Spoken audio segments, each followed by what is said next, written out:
Добрый день. Hello. Я не говорю по-английски. Yeah, Ivan doesn't speak English, so I'll be translating for him I'm today.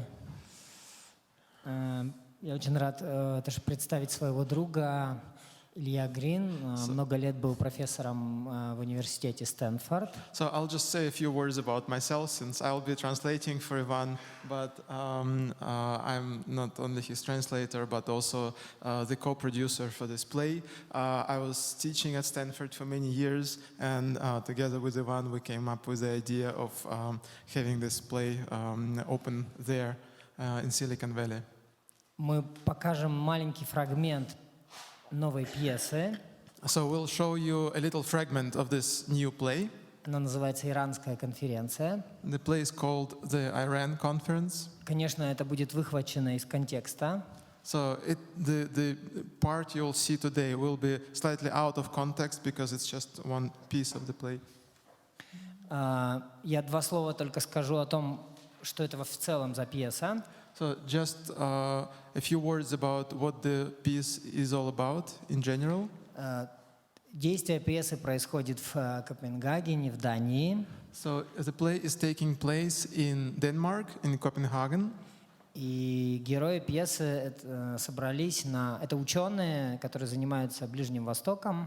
And the participants in this conference are scholars, Danish scholars who are working on the Middle East issues. И они собрались на конференцию и обсуждают проблемы, связанные с Ираном и вообще ситуацией на Ближнем Востоке. So they came to this conference to discuss Iran and the situation of the Middle East in general. Но очень быстро их дискуссия переходит в область от политики к ментальным, философским и психологическим проблемам. But very quickly they move from the general problems, from specific problems of the Middle East and politics to the problems of psychology and to the problems of the West.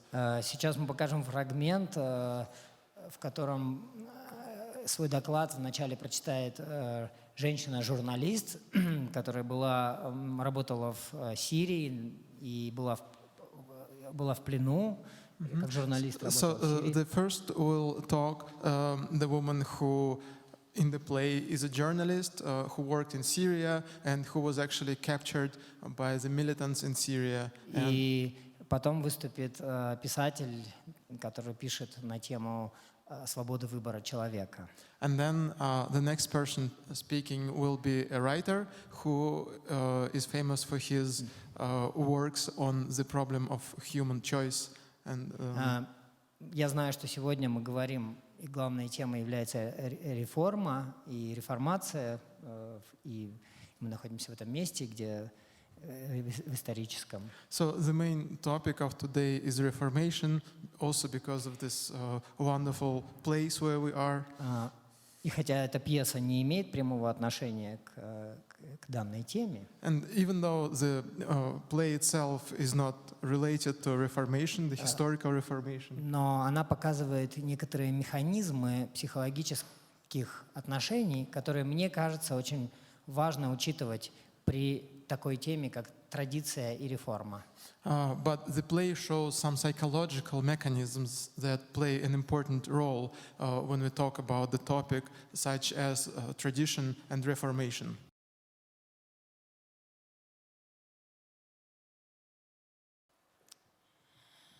Good afternoon. Dear colleagues, first I'd like to give you a thumbnail sketch of the problem I'm going to be speaking about. Here it is. Regardless of what culture human beings live in or what religion they subscribe to, whatever their color of skin, human beings remain human. Humans are living, breathing beings capable of rational thoughts and easily susceptible to change. But I would like to emphasize, actually my next book is precisely about this, I would like to emphasize that a human being is not identical to a culture, a race, a civilization, or a social function. A human being is not a father or a mother. not a priest, not a president, not a master, and not a slave. A human is a free, living being. A human is a process. And every human being, from the moment of birth, has so-called universal rights. Now, take note, not social rights, not cultural rights, not religious rights, universal rights. And I'm going to list them for you. There are only 4. Not that many, is it? Just 4. Here they are. The right to life. No one has the right to intentionally take someone else's life. The right to life is the right we receive from nature at the moment of birth. The next right is the right to acquire knowledge. A human being has the right to know, to be curious, to analyze, to ask questions, and to get answers. And no one ought to deprive a person from that right. The third right is the right to have an own worldview of one's own. A person has the right to freely choose beliefs, religions, the right to an opinion of one's own, and a personal stance on any issue. And finally, the fourth right. This is the right to sexual orientation. A person has the right to possess whatever sexual orientation befits that person's individual nature. And no one else may dictate whom to love and whom to sleep with. And listen, that's it. Just 4 rights. Just 4. Not that many, right? 4. Not that a big deal, right? Only 4 fundamental universal rights. To live, to learn about the world, to know, and to love. That's it. And when we talk about Iran, we have to bear in mind that, first of all, that nation is inhabited by people. That is to say, the same kind of people as anywhere else on the planet. Not Iranians, but people. And second of all, because they are indeed people, they also have the right to exercise these 4 rights. But in that country, people are deprived of all 4 of them. Every one of them. And there you have it. This, dear colleagues, is the kind of discourse that befits our conference. And I suggest that we use what I've just described as the starting point, and that we begin from it our journey today. Thank you. Well, good afternoon. Thank you for the invitation and for the opportunity to speak at such an interesting conference. The fact is that so-called Iran issue is first and foremost a question of what we, the people of the Western civilization, ought to do as we observe the life and works of people from Iran and similar nations. How we should behave, not how they should behave. Because actually, the issue is not with the Iran, it's with us. What are we to do given the injunction out there in Iran against women appearing in public with their heads uncovered? What ought we to do when a married woman is subjected to a public humiliation and harsh punishment for taking a selfie in which her uncovered wrists are showing and putting it up on Instagram? What are we to do when women are banned from riding bicycles, or when a world-famous film director is sentenced to 20 years of prison for a few innocuous critical remarks regarding the Quran. What ought we to do when we see a clique of fanatics that run the country, hold in subjection the entire population, all those people we find so likable? What we do about all this? We are all searching for a solution to this problem, which we are calling the Iran issue, but which, as I already said, is in fact our own issue. So our problem is that we can't sleep at night because an enormous number of people on this planet are being deprived of 4 universal rights. The right to life, the right to receive information, the right to practice the religion of their choice and possess a personal worldview, and the right to choose a sexual partner. That's the issue. And that is the reason why we gathered here today. And now, if I may, I'd like to tell you my personal view of these 4 universal human rights.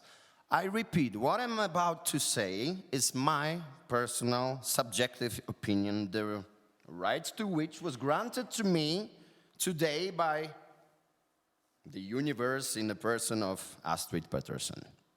Thank you. So then, with your permission, the human being, as we know, and by us, I mean educated people whose behavior is informed by science and a sober view of things. Anyway, the human being appears on this earth not as a matter of personal volition, but as a consequence of parental intercourse. My parents wanted each other. They slept with each other, and I arrived. My older sister, by the way, was conceived by my parents while on LSD and by the candlelight, but be that as it may, this was not her choice or mine, and not even Astrid Petersen's choice. None of us choose the moment of our birth, just as none of us can choose the moment of our death. When will you die?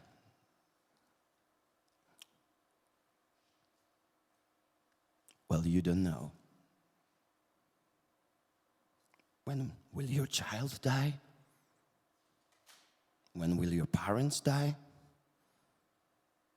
When will Astrid Petersen die? Of course, the right to life functions as a denunciation of violent death, a proclamation that no one can take another life. But I believe death, just as birth, arrives when it must,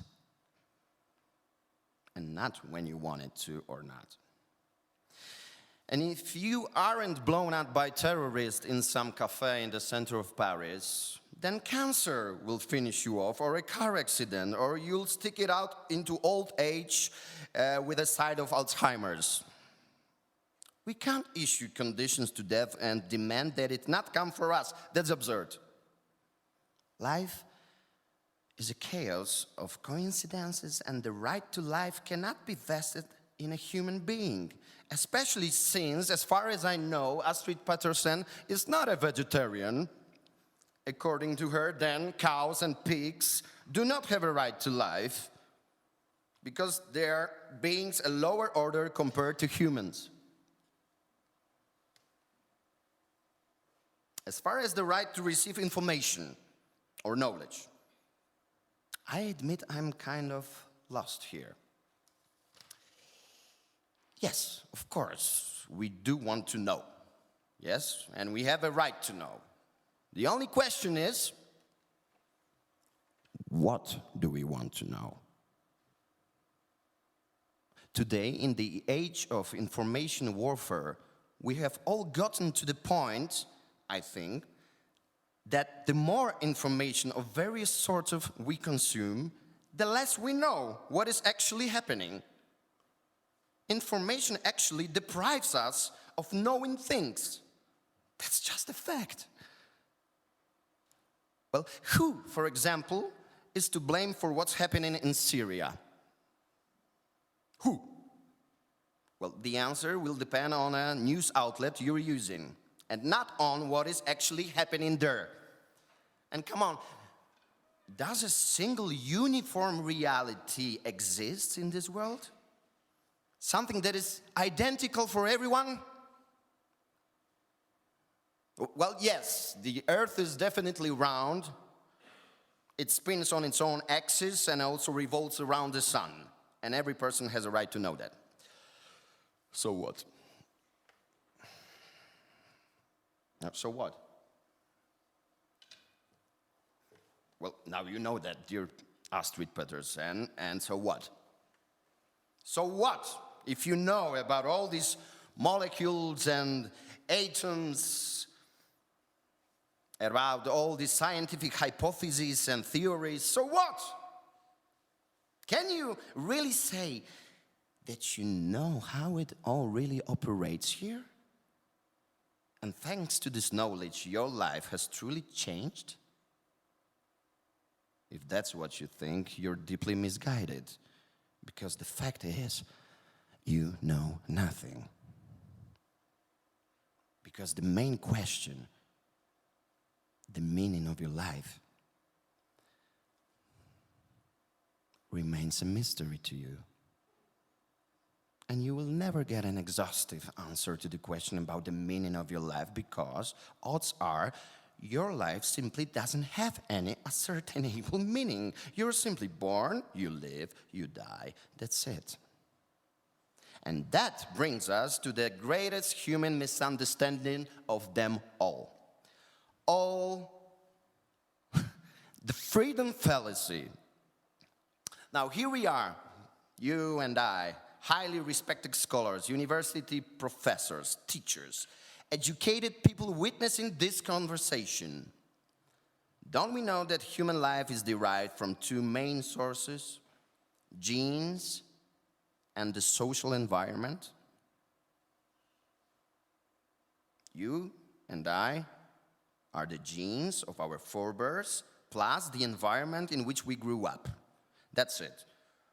Where does the personal freedom fit into it?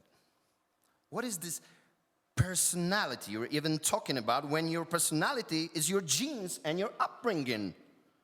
All I am is whatever my ancestors implanted in me and whatever developed in the milieu and under the conditions in which I grew up. No one here makes any choices. The choice I think I'm making is actually dictated by my upbringing, my mood, my general state of health, and the situations in a situation in which I find myself at the moment. There is no such a thing as a right to freedom granted to human beings by the universe, and there cannot be because everything is overdetermined. The biologist Richard Dawkins does a masterful job of writing about this in his dazzling book, The Selfish Gene. We are genes, and all these genes incarnate in our body, fall under the influence of whatever milieu that body develops in, and, take note, the milieu the body did not choose. So I cannot seem to find any room here for any of these universal rights of yours. Rights for whom? For whom? For a sack of ancestral genes cultivated in the state of Denmark? And the same goes for your fourth right, the right to sexual orientation, which is determined by the arrangement of chromosomes during the formation of a new body, as well as by one's cultural milieu. And these days, certainly much more under the influence of so-called cultural liberalism. And that's that. Excuse me, but I can't just sit there and be silent. I have to say something. I am afraid that in today's conversation, one speaker after another will advocate for this idea that human life does not matter and there is no such thing as human freedom. For some of them, there's something more important, some God up there, And for the others, human being is just an assemblage of molecules of a determined by culture and upbringing. Furthermore, for you to say that homosexuality is a product of cultural liberalism and to emphasize that idea... I do not emphasize that idea, Astrid. Yes, Gustav, you did emphasize that idea. You did. I know you in and out. I see right through you. You're a sly dog, and also, unfortunately, a talented one. And as you act out the part of an eccentric but charming celebrity author, you deliberately work to emphasize the particular details that you need for your own purposes. And you know how to sway other people's opinions. We all know that very well, or at least I do. Your point is that humanity is afraid to look truth in the eyes, and so it invents all sorts of new life rules that cannot be reconciled with the realities of nature. For you, a human being is a non-entity. A human being is just a pathetic coward, and which is why humans invent things like tolerance and democracy only to make life more comfortable for themselves and get even farther away from reality. That's why you are a homophobe, Gustav. I'm not a homophobe, Astrid. Yes, you are a homophobe, Gustav. I'm not. You are a homophobe, Gustav. I was married to you for a few terrible years, and I know what you're thinking. But that's not the point. I just want to respond, dear Gustav.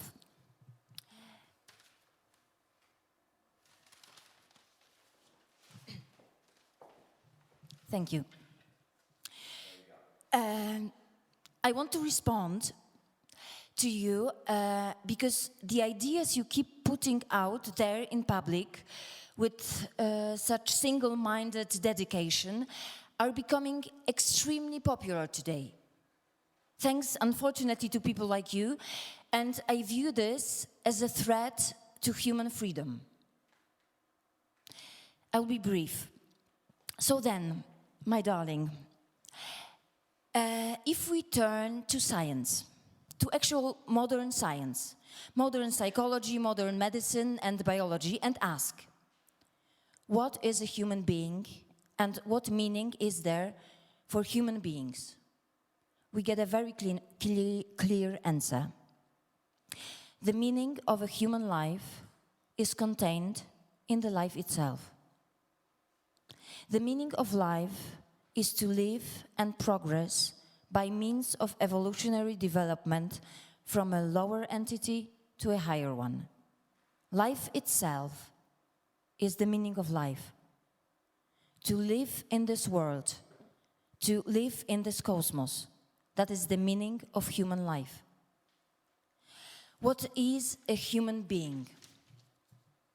A human being is life. I am alive. I can love, I can hate, I can desire. You believe, Gustav, that my life is overdetermined by my genetic code and my social milieu. Yes, that's right. And precisely for that reason, I am completely free in my choices. Because I am that genetic code and I am that social environment. I create this life. I am this life. This life manifests itself through me. In Saudi Arabia, I execute people for homosexuality, and here in Denmark, I respect the sexual freedoms of living beings. I make the choice of transition from a lower stage to a higher stage of development, Gustav. I change, and the world changes, and there is a choice. Because I am that choice, I am those changes, I am that evolution, I am the cosmos. I reveal myself in the multitude of my manifestations. I am the molecules, I am the atoms, I am the universe, I am the rules, I am the law, I am consciousness itself. I am life and death. I am freedom, bravery, courage, gratitude, and love. There. Thank you, and forgive me for taking up too much of your attention today.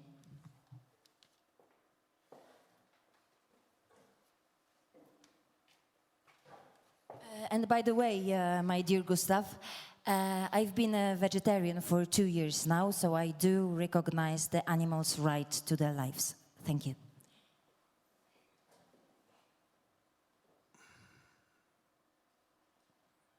Okay.